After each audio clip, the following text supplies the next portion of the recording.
How long is a duck's memory? Because I wondered whether they're going, this doesn't seem right, but I don't know why. Well, it's that time again. It's the feature that the world is saying could rival Monkey News one day. Ready? Oh, what's he written today?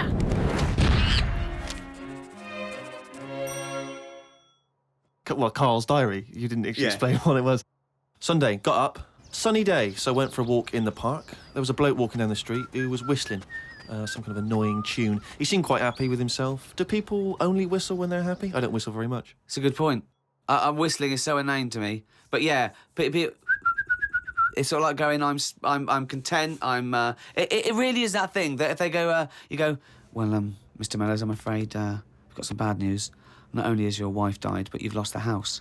Thanks, Doctor. Wouldn't happen, would it? No, you don't whistle when you're sad. The other place you hear it, of course, is changing rooms. And that's men going, I'm whistling, so I'm not looking at your cock.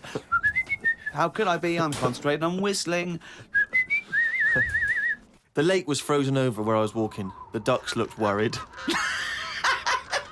They were sat on the edge of the lake waiting for it to melt. Were they, Karl? Yeah, we just sat there looking, sort of going, oh, what's going on? I don't know. How long is a duck's memory?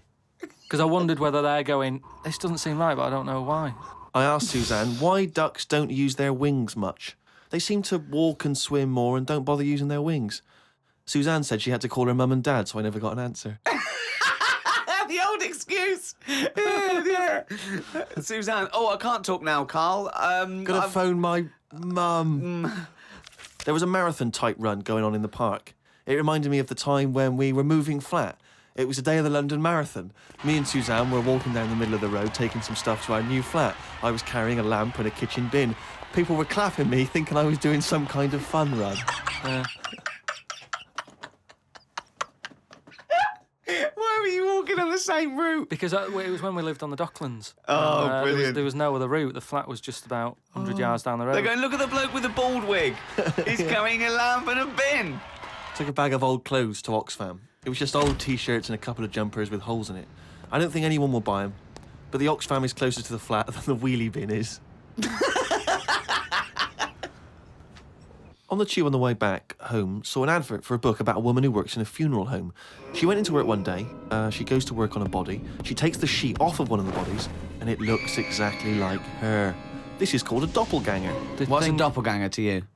It's the thing I read about ages ago where someone was walking down the street. Yeah, and he sees someone who looked a bit like him. And no, this was weirder than that. Go on. He remembers, like, going down that street as a kid on his bike, whistling.